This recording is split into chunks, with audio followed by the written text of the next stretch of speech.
Hello, ladies and gentlemen.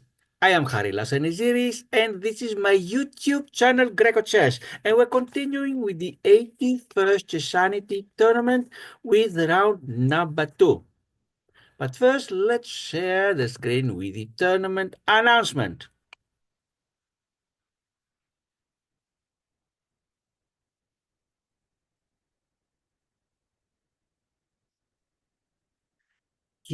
Here we are once again, August 8th.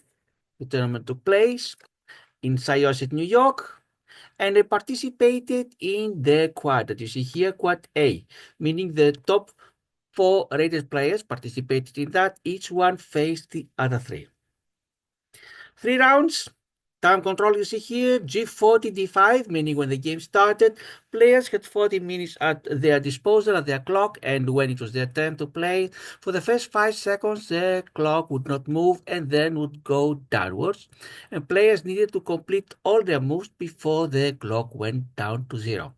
Also, once the clock hit 5 minutes, the players would not have to record their moves any longer, which of course is great in the sense that you don't have to waste time writing down when time is very important. But on the other side, if the game reaches that stage, you have no way to recollect later what actually happened. And many times, this is the most crucial part of the game. As you may remember from the previous video, I started with a win. In fact, the player rated higher than me. But round number 2, both round number 2 and round number 3, my opponents requested that I don't share their identity, so my opponents will only be identified as my opponent. In round number 2, briefly speaking, my opponent had a rating of about 1750, which compared to mine of 1579 made my opponent the big favorite. But let's see what happened on the board. And let's now go to the board.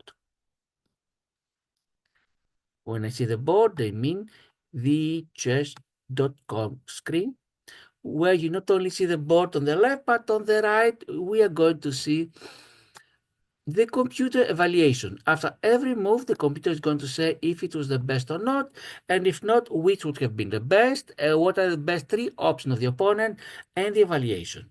Plus means white is better, minus means that black is better, and plus 1.0 minus 1.0 means that the difference is equivalent to 1 extra pawn for white or for black. In game number 2, I had the white pieces, and I start with my e-pawn goes to e4.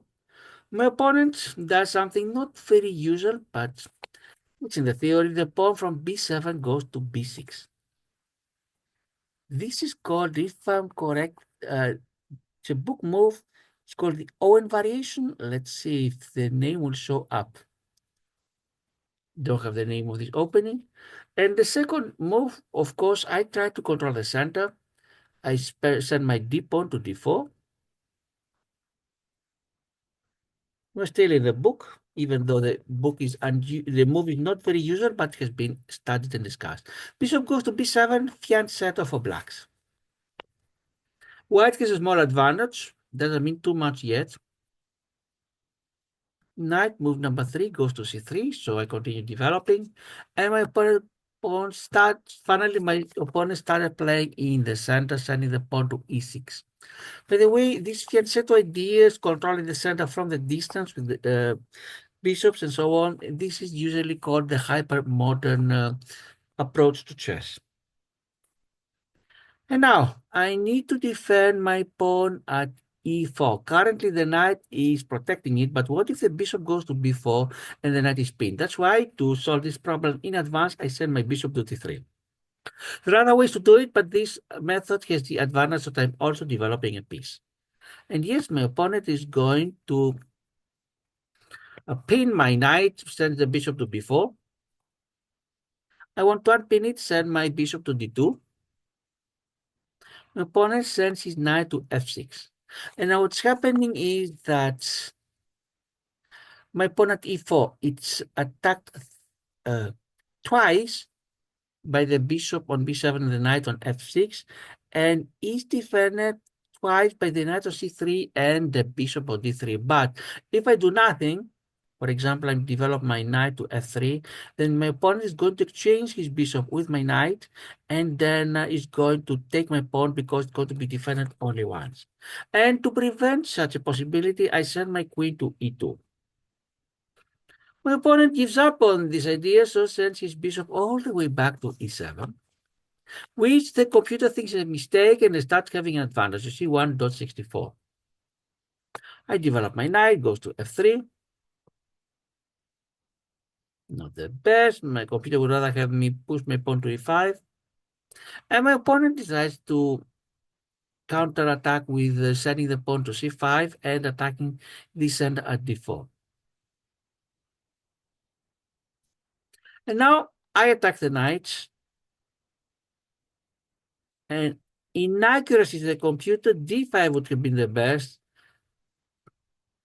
I wanted to exert some pressure on my opponent, see where will the knight goes. The knight goes to d5. Both sides castling now. The computer would rather have me castle queen side and not king side. My queen goes now. Also a mistake for my opponent. Both of us castled king side, and both of us made a mistake. So now my advantage becomes 185. My queen goes to e4, and I'm threatening with mate on h7. Of course, I wasn't expecting my opponent to fall for that, but what I was hoping is that my opponent would weaken their position, would have to move either the g pawn or the f pawn in front of the king. And that's what the opponent does. This weakens the dark squares, and I immediately take advantage by sending my knight to h6 and attacking the rook on f8, which has to move. It has only one square to go, and it goes, of course, to e8.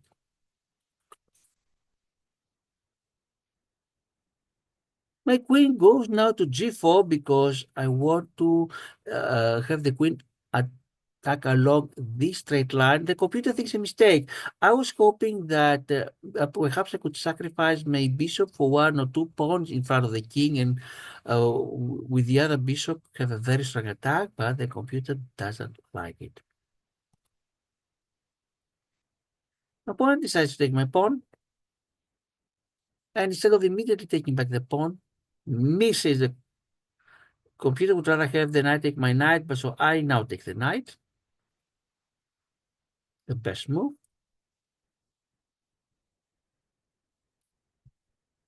My opponent takes it back, and now I take the pawn, and materially we are the same. Mistakes as a computer, what should I do instead? Send the knight to g5. Perhaps I didn't see anything concrete. Well, the bishop would take it, I would take it, my bishop, queen would move. Maybe bishop goes to f6, I'm not sure. But I would be pawn down for something. I was not sure what could come out of that. Pawn says a knight to c6 to develop it. And I exchange knights. I still have an advantage, but smaller than before. And now I have my queen and two bishops and aiming at the opponent's king, and why not also bring the rooks? He doesn't like it. Would rather have me take the other one here, but my advantage becomes even smaller.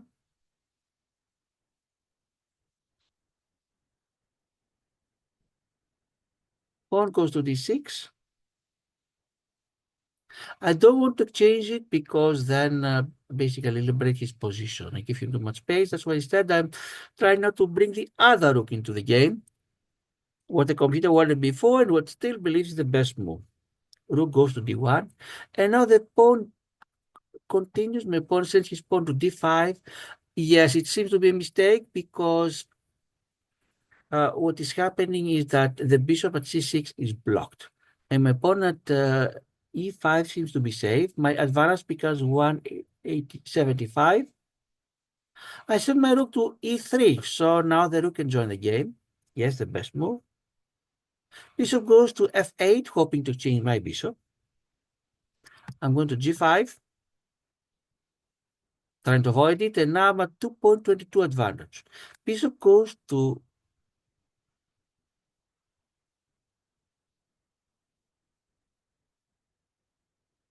e7, and basically my opponent is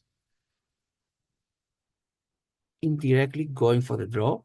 Not basically going for the draw, but suggesting a draw. I send my bishop to h6. We repeat the position for a second time. Not the best. Computer would like me to advance the h pawn. And yes, sometimes you do have to push pawns. Sometimes, personally, I'm a little bit reluctant because pawns never go back. But sometimes I really overdo it when I should have moved the pawns. We are move number 20 now. Bishop goes back. And now I don't want to repeat the position. I thought I had a good advantage, so I sent my queen to h3.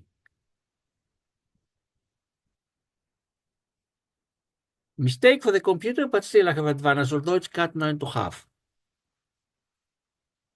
So my opponent centralized the bishop to g7. And I still want to continue the attack. And here, my friends, I blundered. I was so excited with my attack. I wanted to attack the queen, and guess what I did? There is no excuse for that. It was a blunder. Immediately after I played it, I realized what I had done. Bishop goes to g5, which is of course a blunder. As you see, it's a huge error from 166. I go down all the way to 4.94, meaning I'm down almost a rook, although it was just a piece of I lost.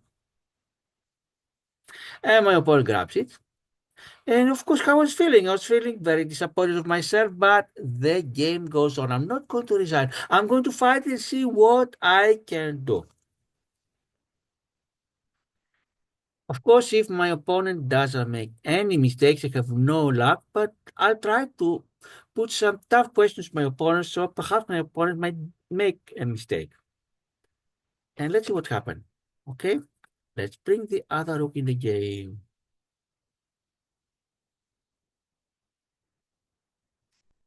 Opponent sends the rook to c8 for the open file. My rook from e3 goes to g3. I'm attacking the queen, and the queen is quite limited. Queen goes back to e7, and I was hoping, what if I can bring my rook to attack the opponent h7? Of course, my opponent most likely will push it, but this will create a further weakness. Of course, not so big weakness as playing the piece less, but who knows? My rook goes to g4. See here how down I am. I'm down about 4 pawns. And my opponent pushes the pawn to a5. I felt a little relief, not really hard, but a little bit relief because if my opponent wastes time pushing the A and the B pawns, I can create a strong attack here on the king side. My rook goes to h4 and threatens the pawn at h7. Of course, even that will not give me the game because it's not easy to bring the rook to h8 because the bishop is guarding it.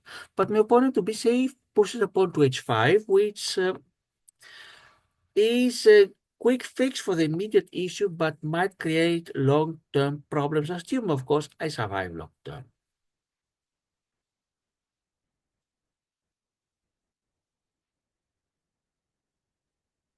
My rook goes to e3. I want to bring the rook into the attack. I have a queen, two rooks, and the bishop attacking. My opponent has two of his pieces on the other side of the board, and perhaps I might be able to overwhelm my opponent if my opponent cannot bring the pieces back. My opponent sends the queen to g5. In Niagara system computer, their disadvantage goes down a little bit. What can I do? I was thinking of a lot of things. If I move my rook here, queen goes to c1 check, bishop goes here, and then my opponent can send the bishop to b5, and I'm almost mated. That's why I attacked the queen with my pawn at f4. My opponent's queen is in a tough situation, not too many squares to escape. In fact, it's either the queen has to go all the way back to e78 or to h6. But h6, well, my opponent's sent it even more limited. And you see my opponent's advantage starts shrinking little by little. My rook now goes to g3, and I have a very good chance to win the queen if my opponent is not careful. It has fewer and fewer squares to go. Bishop goes to d7, hoping to attack my queen. Inaccuracy, and you see that little by little, from -5, I'm down to -2.2. Meaning I'm minimizing my deficit to -2.2. My rook is going to g5 now. The queen is completely constrained. And now my opponent is so desperate, is going to give back the extra piece. I have to be careful because if I take with my pawn, I lose my rook. So I take it with my rook. And you see now that I'm almost back, -1.37. My opponent is going to move the f pawn to f6 to attack my rook. And you see now, finally, I am ahead.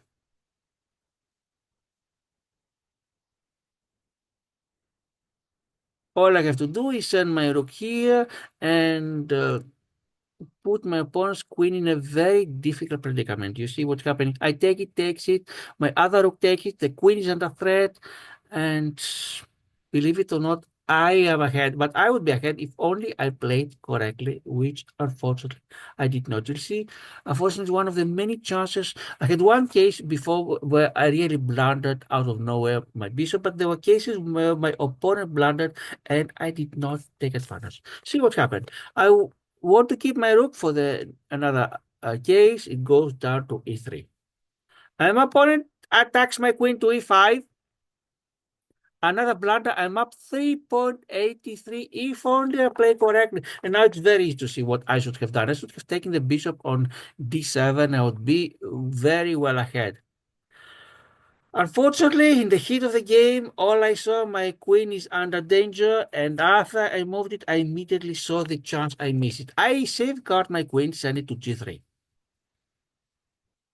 It's a miss, and so instead of being up 339, I'm down 2.56. I realize a mistake, but I'm going to continue the fight. Opponent now really constrains my bishop. Great move, really. My bishop goes back to e2. King goes to c7, excuse me, to f7.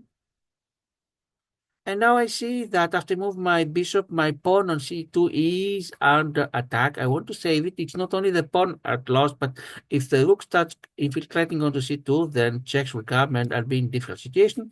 That's why I save the pawn. My opponent will put his bishop on f5.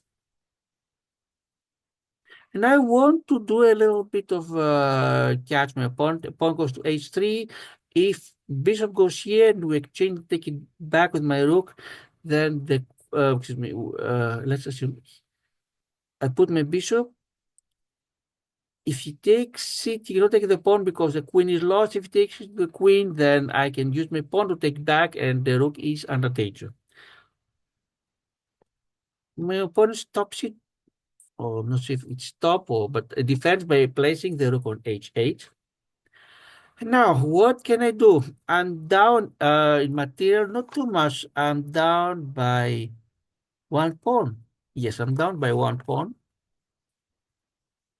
So still there is hope, but now it's my pieces start being too much constrained, especially my rook on h4.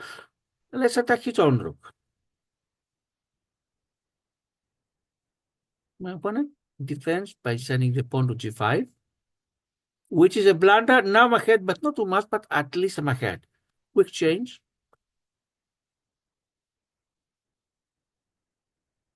And I take the rook. Now I'm even ahead in material, at least for a while. Pawn takes back my rook, makes my bishop with his rook. And now I see the following. If only I can take the bishop with the check, then I can take the rook next move. I'm way ahead. And I send my queen to e5 to threaten it. But unfortunately, it's not a good move. It's a blunder. The computer wants the queen to go to f2. Again, I threaten the bishop on f5, but now if my queen was on f2, the bishop would be pinned. And we did not be able to do what it just do, go back to e6.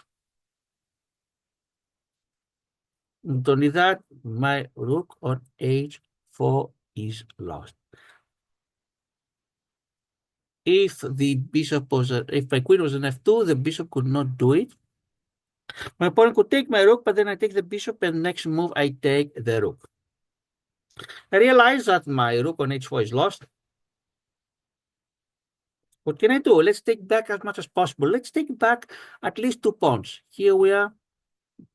Pawn takes back, and queen takes. So yes, I lost a rook that was hopeless, but at least I got a couple of pawns in exchange. How are we doing? I have a pawn for the bishop. Still, my situation is quite bad, but not hopeless. Who knows? Pawn goes to g4 with change. I want to exchange because if everything is exchanged and I have a pawn versus a bishop, I have at least a draw guaranteed. And now queen goes to b7 check. King goes to g8, and I win a pawn. So at this point, I have 2 pawns for the bishop with an ending that anything can happen. Time is becoming less and less. My opponent's bishop is under danger because if I could move a second, play second time in a row, I'd definitely take the bishop with my rook. My opponent defends by placing the rook on e8. Queen goes to c5, threatening the pawn at a5, but not immediately because then my rook is lost. The computer thinks a mistake, wants me to start pushing my pawns. Clearly, my opponent cannot just take the pawn at a2 because my rook from e3 will take the rook on e8. So my opponent decides to defending by placing the queen on g6. And now we reach the 5-minute mark. In fact, we have already passed it. So I did not keep notes any longer. And I have to rely on my memory. I remember that I was trying to attack my opponent's pieces as much as possible, see if I can push my c pawn. At some point, my opponent was able to push the pawn from g4 to g3, which makes it very dangerous because if any of the, either the rook or the queen of my opponent can go the first rank, it could be made, even if I had more material, who cares? That is why I had to constrain my rook on the first row. At some point, in order not to lose material, my rook was on the square of f1. The pawn was on g3. My opponent started checking again and again with the queen, and when my opponent had less than half minute on the clock, suddenly places the queen on h7, checks, and my king was on h1, queen checks from h7, king goes to g1, and queen checkmates at h2. And it was really a sad loss. Sad because I had the chances to win. First of all, I should not have blundered the bishop to begin with, but in spite of that, I had 2-3 opportunities where had I seen the correct move, and at least in one case when I had the free bishop, it was easy to see. The other ones were not so easy to see, but uh, if I had been able to keep my cool, I could have won it, in spite of my opponent being 200 points rated higher than me. But that's what happens. It's not time for tears to cry and to blame bad luck or anything else. Time to learn from that and go for the next round. But before the next round, we're going to review this game. See what does Jet.com have to say about that. And I'm not expecting very flattering comments, at least for my game.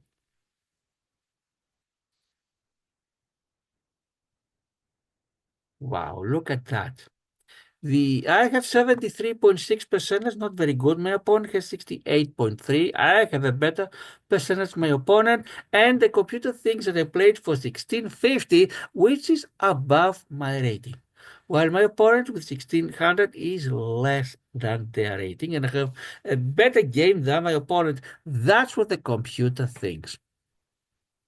And between you and me, my friends, that's not what I think. I think that I played very poorly and I deserve what happened to me. Each of us had one great move. I had 20 best versus 14 of my opponent. 4 excellent for me, 5 my opponent. 3 good for me, 8 for my opponent. 4 book moves and the negative numbers. 6 inaccuracies for me, 3 for my opponent.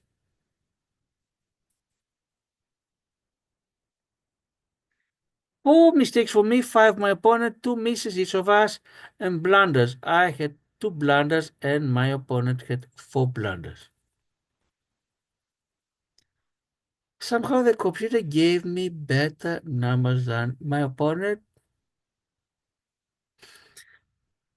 A lesson to learn that chess is not only a game of the brain but also a psychological game. You need to keep your cool at the crucial moments. I believe that had I played correctly at 3 or 4 cases, perhaps the odds would be on my side. But that's what happens. This is the end of round number 2. So at this point, I have 1 win and 1 loss. And with a very small break, because unlike the first game that ended quite fast, this one took a lot of time. I have just a few minutes to recollect myself and be ready for round number 3. But round number 3, we're going to see in the next video how I ended up my performance at this tournament. In the meantime, thanks to my viewers and a special thanks to the subscribers. Very easy to subscribe. All you have to do is click the subscribe button and you'll be notified about these videos without actually having to do the search. And in other videos, some of you have left some comments, and most of the comments you've left were nice, positive, and encouraging. Thank you very much. But that's it for now. See you at the next video for round number 3. I am Harry Loseneziris, and this is Greco Chess. Goodbye.